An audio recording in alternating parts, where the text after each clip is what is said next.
Welcome to CIBS Economic Development Advocacy Committee webinar, part of our continuing series of conversations with some of our region's most influential officials.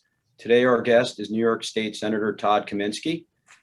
As an organization, CIBS has recognized the need to support smart growth development, regionally significant infrastructure projects, and the importance of monitoring state and local legislation that impacts Long Island's long-term economic growth and addresses our quality of life interests. Through the EDAC committee, which consists of Dan Weiner, Ted Strategos, Eric Launer, David Panetta, and myself, CIBS has supported a number of smart growth, mixed-use, transit-oriented developments and have recently recognized proposed legislation allowing for self-certification of building permits and construction documents as worthy of our support. Among the projects we have supported in the past are the Nassau Hub Land Lease Amendment, Nassau County, and it was represented by John Magnani of CIBS. The Milleridge Inn Hotel Project, the town of Oyster Bay, Eric Launer. Orchard District TOD Overlay in Glen Cove, which I attended and was in support of. The Seritage Growth Heritage Village in the town of Oyster Bay. Doug Fuhrer, one of the CIBS members, spoke on behalf of the organization in favor. The Long Beach Super Block Development, Engel Berman, Paul Fetzer represented us, and the 65 Daly Road, 55 and over community upzoning, which was attended by Dan Weiner. Recently proposed legislation that EDAC is in support of are New York State S1003 and S1004 bills, which will establish a self-certification program for building permit applications and construction documents filed with local governments. Our guest today is New York State Senator Todd Kaminsky. For today's program, we are hoping to take a broader look at the region and better understand what challenges our leaders in Albany are working on. In particular, we will focus on recovery from the pandemic and efforts to support economic development on Long Island. And I'm going to take this opportunity to read Todd's bio, which is pretty impressive. From the courtroom to the Capitol, Senator Todd Kaminsky has dedicated his life to public service. Prior to his time in public office, Todd was a federal prosecutor at the U.S. Attorney's Office for the Eastern District of New York. There, he took down corrupt elected officials who used taxpayer dollars to fund lavish lifestyles, including former state Senate Majority Leader Pedro Espada Jr., among others. In April 2016, the people of the South Shore elected Todd to the state Senate to fight for Long Islanders. As a senator, Todd is a crusader for clean government, tax relief, and quality education, as well as a vigorous advocate for the environment, veterans, and first responders. As chair of the State Environmental Conservation Committee, Todd is at the forefront of efforts to protect our air, water, and natural resources. He authored the New York Climate Leadership and Community Protection Act, the nation's most aggressive climate change program, putting the state on a path toward carbon neutrality and a green energy economy. He led the fight to regulate carcinogenic contaminants in Long Island's water supply and passed legislation banning products containing these toxic substances. Todd secured a multi-billion-dollar investment in clean water infrastructure, received the perfect score from the New York League of Conservation voters for his collaborative efforts with colleagues on both sides of the aisle to work on behalf of Long Islanders. Todd has led the fight to improve Long Island's commuter rail system. He helped procure billions in the state budget for improved Long Island Railroad service and passed legislation mandating a forensic audit of the MTA. He has held the MTA and the Long Island Railroad to task at numerous hearings regarding the poor state of infrastructure and service at Penn Station. Todd has consistently proposed fare hikes and demanded more accountability and better conditions for riders. Todd is also a leader on ethics reform, sponsoring legislation to strip pensions from corrupt officials, ban outside income for politicians, create publicly financed elections, strengthen anti-bribery laws, bolster penalties for public corruption, and protect taxpayer dollars by increasing oversight of local government contracting. A Long Island native, Todd has been a strong advocate for lower taxes, good jobs, and a strong economy. He helped pass the largest middle-class income tax cut in 70 years, voted more than 250 times against raising taxes, and helped enact a permanent property tax cap. Today, I am pleased to introduce Senator Todd Kaminsky and invite the senator to say a few words. Welcome, Senator. It's great to be here. Thanks so much, Michael. Hello, Christine. Hello, everybody who's watching today. It's an honor to be with you at a very challenging time. You know, in Albany right now, we're kind of in a, I guess what you'd say, a crisis situation. Which I'll get to in a minute. But I do want to say that we're all going to have to work together to come back from COVID, to make sure that we continue to grow our economy here on Long Island, and that we make this a place that families want to move to, are able to afford to live in, and that businesses want to continue to invest in our communities and want to make sure they're headquartered here and set up shop here. So I think we all have to be on the same same page with moving that mission forward, and that's what I've tried to do in Albany. When I got to the Senate, it was a place where I was very junior, and things had turned over very quickly, and then I became very senior. So there was, a lot of challenges that I had to learn about and had to learn to meet. But I think we're doing a good job with achieving some milestones, but more importantly, listening, being partners, and trying to take your feedback to Albany with us when we're fighting for Long Island's priorities. So that's obviously very important. Now, right now, we're in a crisis with the governor's situation. I do not expect the governor to be the governor much longer. I don't think there are any officials in Albany that want to give him the benefit of the doubt, who think that he has a future, and are frankly just appalled by the evidence that the Attorney General presented. And I don't see how one could listen to that and not come out with a nauseated feeling.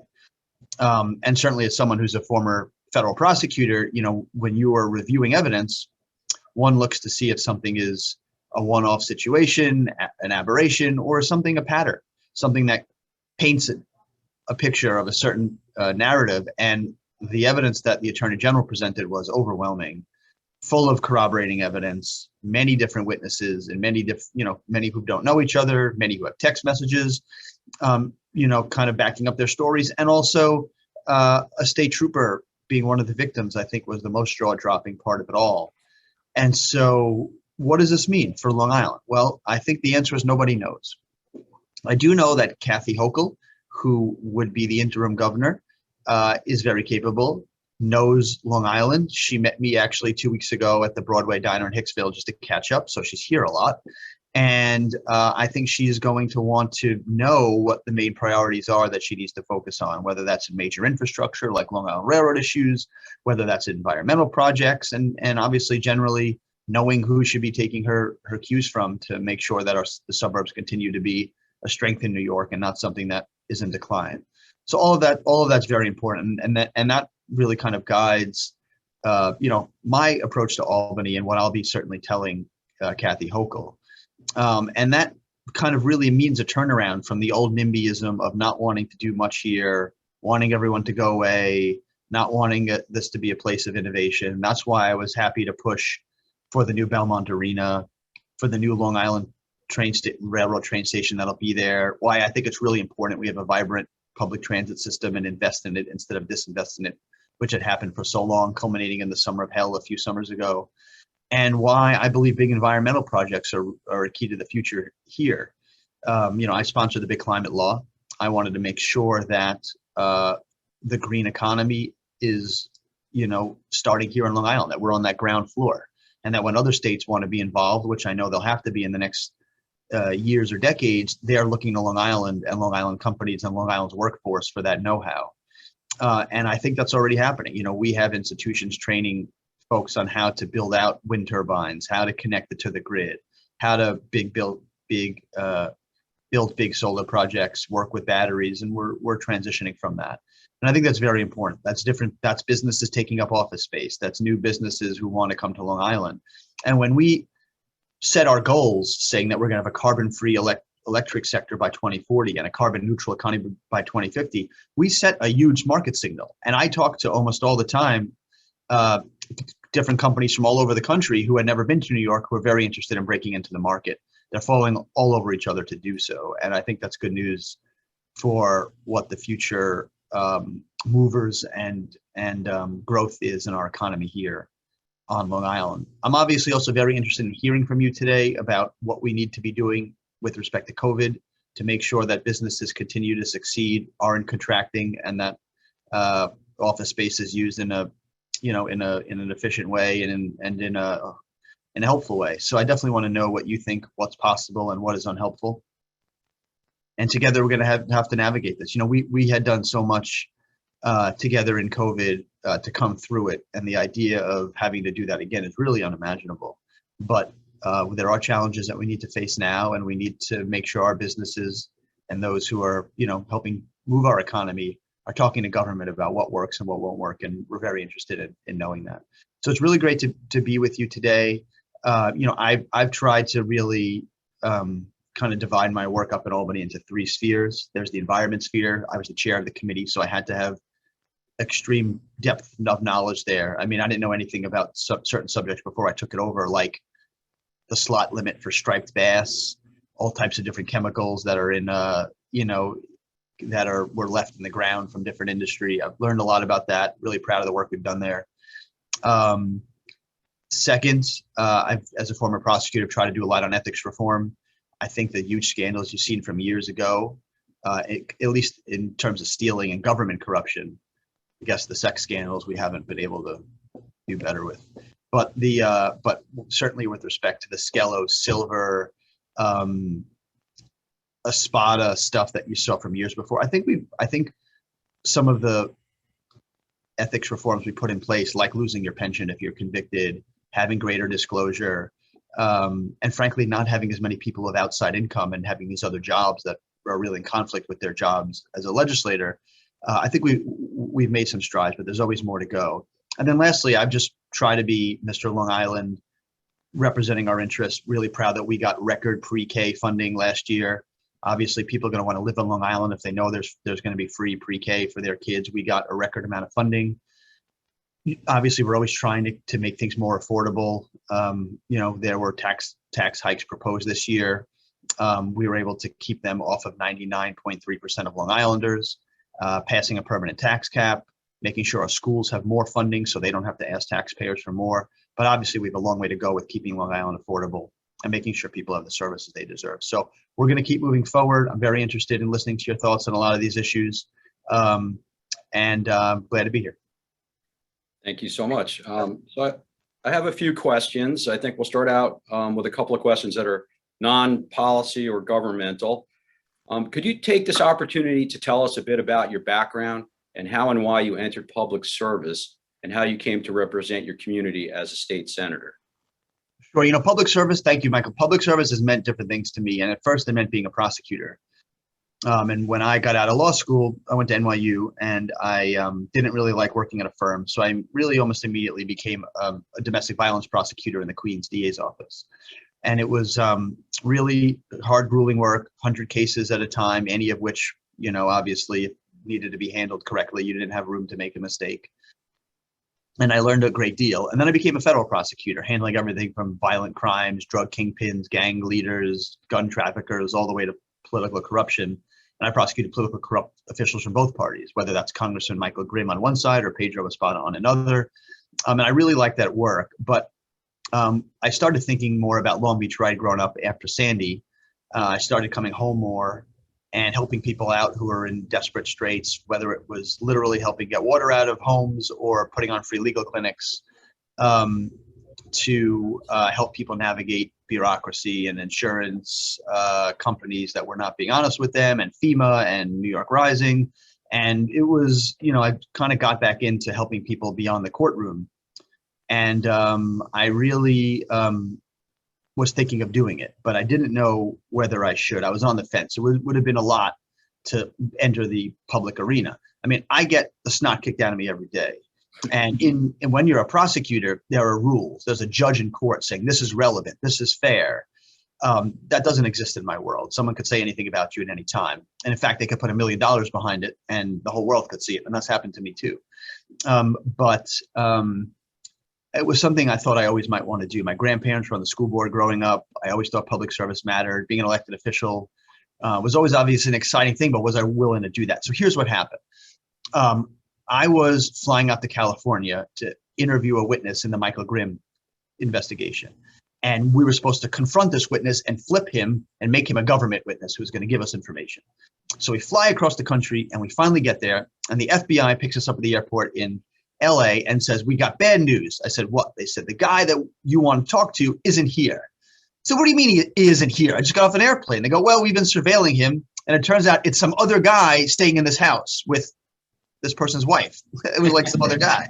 So I was like, oh my gosh. So we don't know where he is. We're trying to find him. We think he's in another state for business. So I had some time on my hands, and I was in LA. I just landed, and my grandfather's brother is Mel Brooks. His real name is Mel Kaminsky. And I said, okay, I'm in LA. I have time. I want to call my Uncle Mel. And I called him and I told him I was here, and he invited me to come over to his office. And his office is actually in the house, which is the set of Tara from Gone with the Wind. So there's this old, Southern style white mansion. You open the door and it's an office building, and his office is in there. So I went in and I saw him. And the first thing Mel says is, what do you need? And I said, I don't need anything. He goes, you don't need a plane ticket. I said, no. He goes, you don't need any money. I said, no, I just want to talk to you. And he yells out to his secretary, he goes, Shelby, a relative who doesn't need anything. This is amazing. So I told him what I was thinking. I said, my wife and I are in Long Beach part-time. We'd have to be full-time. I would enter this crazy world of politics. I'm an assistant U.S. attorney. I can make a lot of money at a law firm, but I think I really want to do this. And he said, when I got back from World War II, your great grandma, my mom, got me a job as a clerk in the Brooklyn Navy Yard. He goes, I don't know who she had a shtuck to get it, but she got this job for me. And it was a plum job, and I should have been very lucky to have it. And I could have had a nice middle-class life with a nice job, but I knew in my heart I wanted to be a drummer and a comedian. So one day I just hailed a taxi cab, grabbed my bag, went inside and said, take me to the Catskills. And then he turns around at his desk, and behind him is an Oscar, an Emmy, a Tony, and a whole bunch of other words. And then he looks, he says, and look what happened to your uncle. He says, if you believe in this, you must do this, and I will support you any way I can. And so I walked out of his office that day saying, all right, I'm going to go run for office. And since then, it's been a very exciting, crazy, and rewarding experience. We've done some things in Albany that may not be headline laws, but things I'm very proud of. There are 9/11 first responders who couldn't get benefits that I took to Albany and were able to get them the benefits they needed. There are differently abled kids with learning disabilities who couldn't get high school diplomas, and we changed the law to help them move forward in this world. There are plenty of Sandy victims who to this day come to me and say, you're the only one who was able to get my gas turned on, or help me get the payment I needed to complete my house. So those things are very rewarding. It's definitely a bruising business, and it's not for everybody. And there are days I think I'm crazy to do this, but Mel's advice really has stuck with me, and it's been a ride. No, that's a great anecdote. Thank you. Now, leading on to a little bit more in the policy end, what do you believe are the most crucial challenges facing Long Island, the economy, and as we emerge from the pandemic? What do you see as the greatest challenges? I mean, look, I think affordability is always number one. It's going to be very hard to continue to grow as a region if people don't think they could afford to live here, move to other states, find it more attractive to live in warm weather places where taxes are lower, regulation is less. I mean, that's always something we need to be chipping away at. But an emerging crisis for me is really the state of our mass transit. Long Island cannot exist as a functioning region without strong mass transit. And the fact that fewer people are going on trains is creating like a massive downward spiral where less money is getting invested, service gets cut, people don't want to take it anymore, more service gets cut. And, I believe that, and I will take your cues on this. So look, not everyone has to go to every office every day. I think we realized that through COVID. And I hope that saves people a lot of time and makes their life better, and you're not miserable on commuting all the time. I don't think, commuting is the best thing, but it's important. And if we don't find a way to get out of this downward cycle, we're going to have a big problem as a region going forward. So that's certainly a challenge that I am focused on. And then frankly, we have a huge challenge environmentally, meeting the goals that we set forward. For us to have, to fight the race against climate change, which is catastrophic, to meet our goals, we really need to upgrade our grid, get online, tons more wind, solar, and battery power, storage power, and there's a path to do it, but we got to hit every mark and hit it all right. And that's going to take a lot of work and a lot of people working in concert. And that's a serious challenge, but I'm confident we can meet it. So you mentioned this is sort of a follow-up to the carbon-free energy. I think you mentioned by 2030. How do you balance bringing in the green energy and the green energy economy with the legacy energy, the carbon-based energy, without having shortages and brownouts and things of that nature? Yeah, look, I think we have to be smart about it and do it methodically. And we put together a climate action council. It was important to me to have experts on there who understand these things. One of the Senate confirmees is a guy named Dennis Elsenbeck from Buffalo, who worked at National Grid, is an expert on understanding, current power systems and future power systems. And then my particular appointee was a woman named Ann Reynolds for the Alliance for Clean Energy, and these are the green businesses. So we wanted to make sure that business has a seat at the round table. Well, the table, I don't know how round it is, but we want to make sure that all those voices are being heard. That it's not just one side of the argument that's being heard. So it's important. We have to do that. We have to plan, and we can't do it abruptly.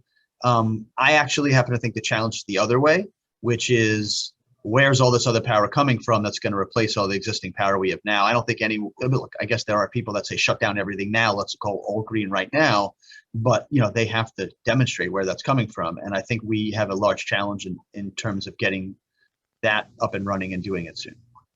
Yeah, I know that on the industrial side and also on the commercial side, there's always a concern about how do you heat your warehouse.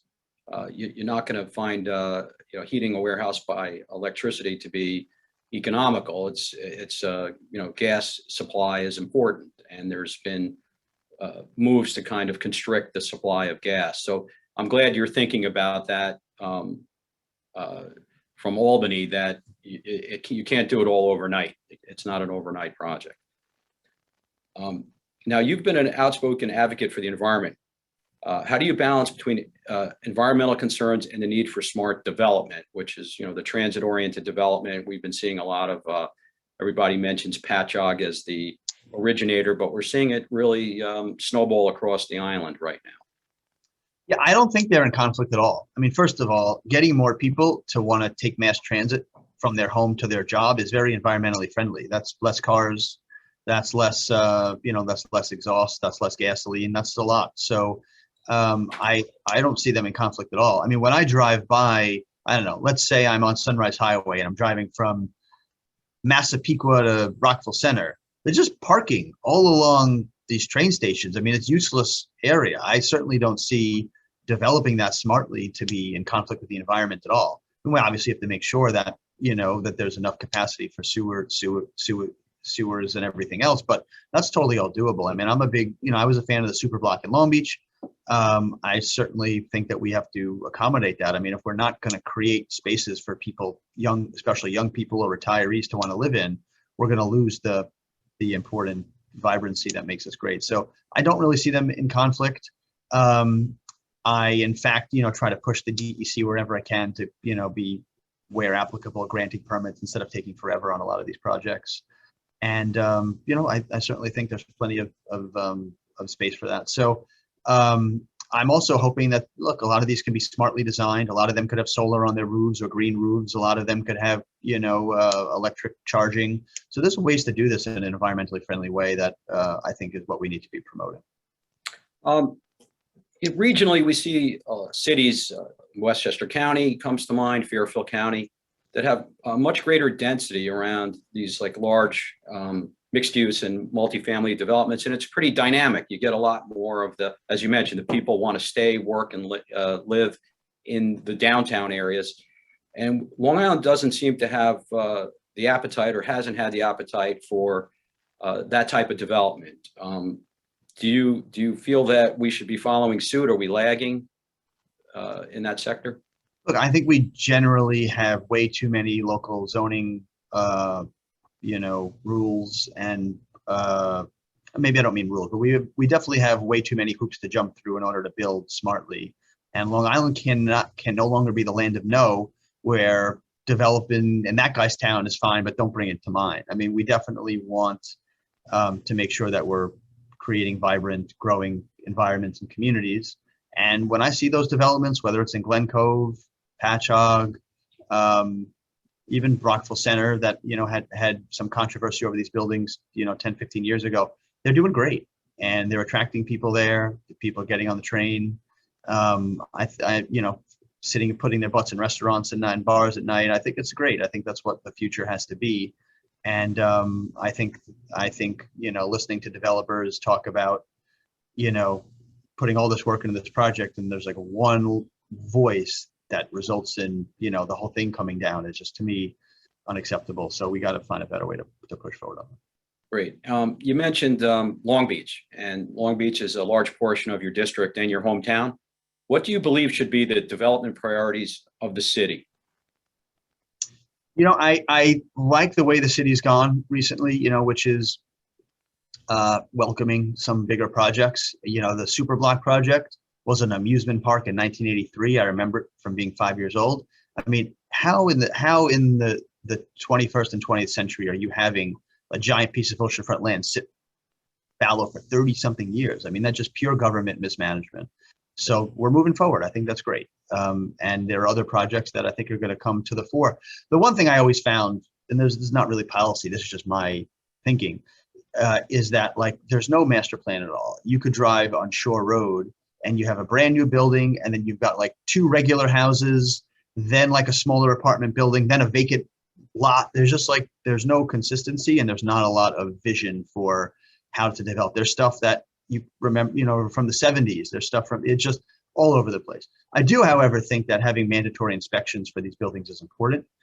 And after what we saw in Surfside, I just don't think it's acceptable to have buildings built decades ago that sit on the saltwater that no one has any idea what the state of their infrastructure is. And I do think it's incumbent upon the building owners to have every few years, whatever engineers say is appropriate, review the structural integrity of those high rises. Has the city taken any steps to examine some of the older buildings and infrastructure? No, they don't have the personnel or the ability to do it, but they certainly would welcome the buildings doing it. And I've written to the State Building Code Commission up at the Department of State and have asked them to revise their rules so that something like that is implemented. And what planning and zoning and land use changes should we see in the future, both locally and from Albany? What's on the horizon? Look, I think if you're building low-income housing or, certainly housing that includes that and is pro-development, transit-oriented, I wouldn't mind seeing Albany tackle that and try to cut through a lot of the local zoning constraints. But there's no doubt we need to encourage it. There's no doubt that's where the future is. And, whether it's something like, there are lots of different proposals, about a universal rent stabilization. I certainly don't stand for anything that is going to inhibit that growth and make it harder to, want to encourage or incentivize, building these important projects that are really going to catalyze the future here. So I'm I always keep an eye on that. Want to make sure that Albany is in tune with that. And by the way, for what it's worth, Libby, ABLI, your group, other groups do a really great job talking to us about their concerns, because look, I think they realize not everyone in Albany comes from a suburb. Other people have radically different agendas. And, if, as they say, if you are not at the table, then you're on the menu. So I think they do a good job coming up and talking to us about those concerns. Okay. I think now's a good time to take some questions that were submitted by our board members. So Gary Shacker, his question is, as a real estate professional for over 40 years and a mariner with a captain's license, I'm very concerned about nitrogen affecting our environment. We need sewers in Suffolk County to counter the rising damage to our waterways. What would be your solution? That's a really great point. So a couple of things. First is that his name is Gary. Gary Shacker. Yeah, Gary should know that I'm working very hard on dredging Jones Inlet and Sea Dog Creek, which haven't been dredged in a long time, to make sure that those passages are passable. I don't know if he navigates those, but he'll be able to soon. But nitrogen's a huge problem. And one of the good things we did this year was pass the Environmental Bond Act, which will be on the ballot for you a year from November. Why does that matter? Well, it's billions of dollars for infrastructure, specifically for sewering. And Long Island's going to get a big chunk of that money. So we want to make sure the Environmental Bond Act passes, and you could play a big role in that. You know, someone's going to get in 2022 concerned about Congress and whoever else is up. They got to turn the ballot over and vote for the Environmental Bond Act. That'll be money directly coming for sewering in staggering amounts that will only happen once in a generation. Second, I think the Bay Park treatment plant is going to be very helpful for that. Where I live in the Western Bays, the water there is completely poisoned and dead. And we're going to instead have that nitrogen going into the bays, going to the Cedar Creek plant 2 miles out in the ocean, and it'll bring our Western Bays back to life. So nitrogen is a big issue. And look, as many products as we can regulate so they're not, having nitrogen in them, which is directly going into our water supply. We got to work on that too. But it's really a three-pronged approach. I just want to mention to the board that if you want to raise your hand, Christine could unmute you. But I have a couple of more questions. There's 2 questions from Dave Panetta, who's a board member and also on our EDAC committee. The first question is, construction cost inflation has been heightened by the disruption in the supply chain due to COVID-19. Long Island needs help with anything which makes construction less expensive, or at least not anything which makes it more expensive, are needed. 2 examples are prevailing wage, which increased costs, and the self-certification, which lowers costs and time. So I think he wanted to relay that as an important point. And then the next statement was, recently the state repealed the grandfathering of brokers from continuing education to maintain their licenses. We understand that there has been a recent focus on fair housing and discrimination. Why not just require grandfathered brokers from attending some credit hours specifically on this area instead of totally disrupting grandfathering? So I guess this was related to the Newsday article that came out, an expose. So commercial brokers being a little bit different focus. What's your thoughts on that? Look, we definitely were really disturbed by the Newsday testing report. It was really rampant discrimination, and I know rules had to be changed after that. I don't have a problem looking to see if one still gets educated in diversity and non-discrimination, but is exempt from other things. I would need to see where that line falls, but we certainly want to make sure everyone is learning how to operate in a modern, tolerant society. And I think it was a really tough report to read. I don't think anyone's surprised that type of discrimination exists, but to see it so blatant in the modern day is just really tough, and explains a lot about why you drive through one community, it looks like one way, and you get over the train tracks and it looks a different way, and we gotta be done with that. And with respect to construction costs, I certainly was involved in the prevailing wage discussions. I think really only large, substantial projects fall under that rubric now. So I think those projects are the big ones that there's a lot of money behind and will do well anyway. But I do agree that self-certification is really important. It's the #1 bill that Newsday talked about, and Senator Gorin pushed, and we all pushed. So hopefully next year will be the right year for that. Yes, we're hoping that that legislation passes. And I have one more. I guess it's a question from Dave. It's more about how to get good policy, good laws. It's how is the best way to get ahead of proposed legislation before it gets too far? We would like to be able to add expertise and perspective in the original draft. We typically find out once the legislature has been drafted and proposed. So I guess this kind of falls down to, we're a local real estate society. We know there's legislation out there. We work with Libby in that they have monitoring legislation, and they put out their position on it. But how do other organizations find out and maybe influence and explain the unintended consequences sometimes of the legislation from our perspective? Yeah, so let me just say this, and I'm going to be a little tough, but I think everyone needs to hear this. The progressive activists are working while you're sleeping. They're organizing while you're sleeping. While you're out golfing and having dinner, they're organizing and active. They're fundraising. They're in Albany. They're bringing people to the legislators' offices.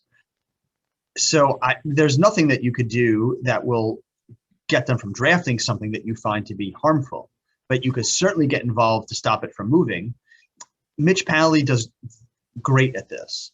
And, sometimes he gets criticized, I think unfairly, for being at the table and bringing something back that people don't love. But let me tell you something, it's 90 times better than if he hadn't been there. And he really understands what is unstoppable, what is stoppable. And there are some really bad things we've stopped. Universal rent control was something that I think Long Island markets would have reacted very negatively to. And Mitch was very important in having that not move forward. But he's active. That's his only job, one of his only jobs. And you need somebody full-time focused on this. Someone who's visiting offices, who brings people up to Albany, who gets involved in elections, who really care. If you're just a casual observer and you're like, this is crazy, but I guess someone will deal with it, you're failing. You need to be in the game. You need to be in politicians' faces, wherever you see them, in their offices, visiting Albany. Like I said, getting involved in elections, mattering. The activists are strong and tough, and they don't take no for an answer. And remember, in the city where a lot of legislators come from, the only thing that matters is a primary. There is no Republican. Like, I know if I do something crazy, I have to answer for it at election day. If the only thing you care about is how hard to the left you can go, that concern isn't present. But you can be present. Scott Reckler has come up to Albany and sat face to face with our counsel in the Senate and other interests, and has rolled up his sleeves and got in there and helped change the law. And Scott Reckler obviously could be heli-skiing or scuba diving in Australia, but he obviously cares about this and puts in the time. Very few people put in the time, get to know who matters, get to know the issues, and really get involved. And that's what it takes, because the other side lives and breathes this stuff. Okay, let's take one more minute. If anybody has a question for the senator, please raise your hand and we could unmute your microphone. Let's just wait a minute and see if we have any additional questions. Any other questions? Okay, so I'd like to take this opportunity to thank you for taking the time out of your day to spend time with us, and thank you very much for your public service. It means a lot. And please, anybody here, reach out to me with any thoughts or suggestions or anything else. I can't speak about it because I'm in a government office, so I'll be on the campaign trail this fall. You'll probably run into me whether you like to or not. And I'm really looking forward to continuing to work with you one way or the other. So thanks so much for the time. Thank you. And that concludes our program. Thank you, Christine. Thanks, Michael.